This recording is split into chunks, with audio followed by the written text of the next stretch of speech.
Have you been thinking about taking a pickleball clinic or a camp, but you're not sure how to pick the best one for you? Or perhaps you've already bit the bullet and signed up for something, and now you want to make sure you get the most from your lessons. No matter what kind of professional instruction you're considering, today I'm going to share some secrets of the trade and help you to get the best bang for your buck. Stay tuned.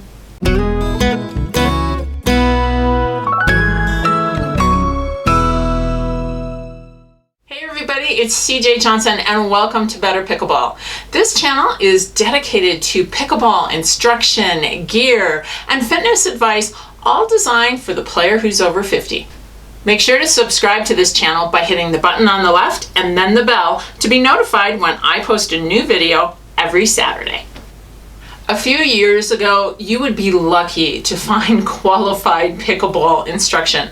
But with the explosion in the growth of this sport, there are camps and clinics all over North America. I'm often asked for recommendations or suggestions on camps or how to get the most from the learning experience.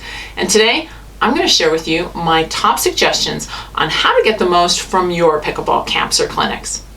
Let's begin by talking about how to choose a camp or a clinic. Here are some questions that I suggest you ask yourself to find the best one for you.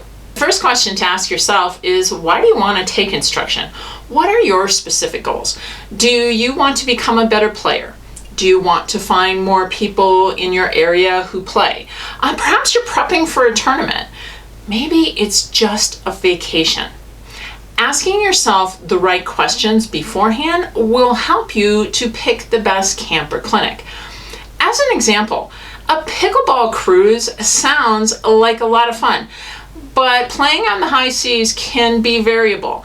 It may not be the best venue if your goal is to get ready for an upcoming tournament. Another question to ask is, how best do you learn? If you're a doer, somebody who needs a lot of repetition, it's probably best to have either one-on-one instruction or a very small group. And the downside to that type of instruction is it tends to be the most expensive. Clinics typically have a larger group size, so you don't get as much one-on-one time or perhaps as much practice. But the benefit to that is they're usually less expensive. In general, the player-coach ratio determines how much time you're going to get as well as the cost of the camp or the clinic.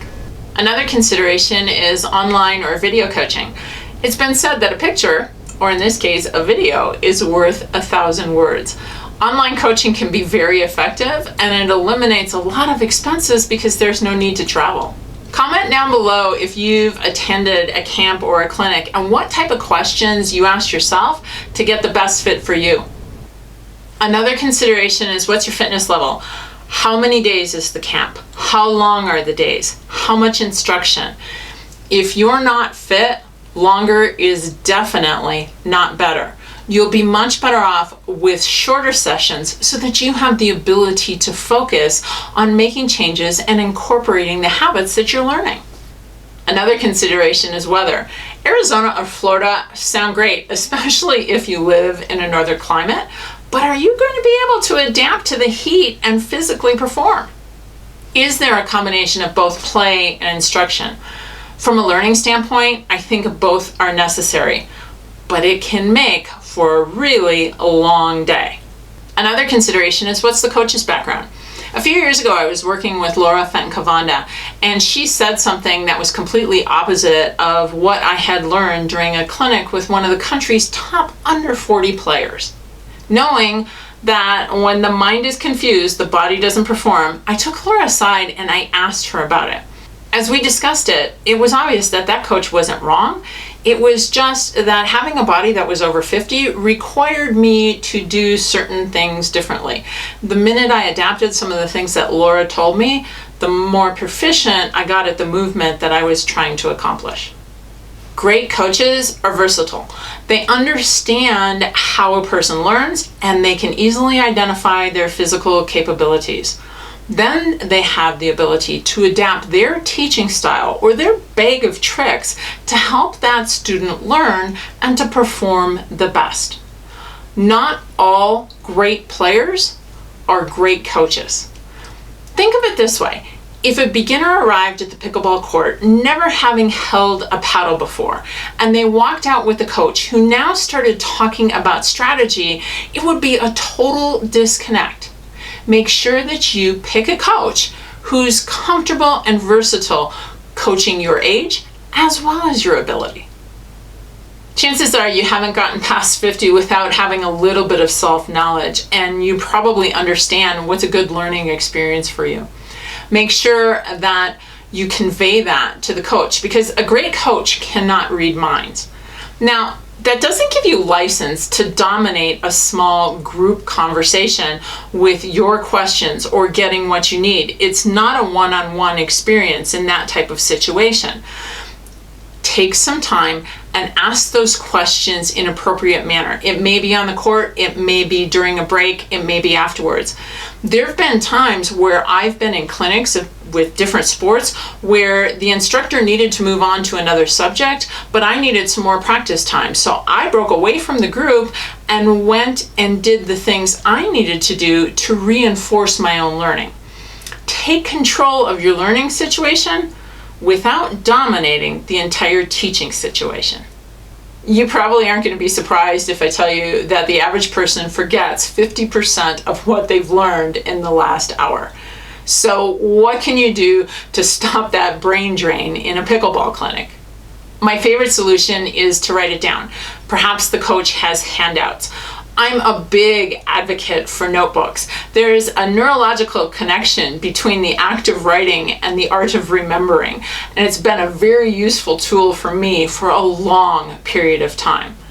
If you don't have time to write it in a notebook, perhaps you can jot down a couple of notes inside of your phone. Another reminder could be recording audio or video. Just make sure that you ask the coach if that's something that they're comfortable with prior to doing it. One last recommendation is that if you take notes, ask your coach to review them. It becomes just one more form of communication between you and them. The clinic is just the start of your learning cycle. If you go to a clinic and you come back to your home courts and all you do is play, and you never work on the skills, you might get a little bit better, but chances are you're not going to improve as much as you would like to. Make sure that you create an after plan. Are you going to drill? Do you have access to a ball machine? Perhaps you need some follow-up lessons. This might be a great time to find out if the coach that you're working with does online video lessons.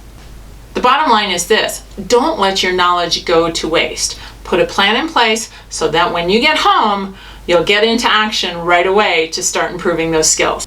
If you need some help creating a plan, make sure that you click on the link that just popped up above. It's going to take you to a skills and drills checklist, which will help you to create fun and productive practice sessions no matter what your group size.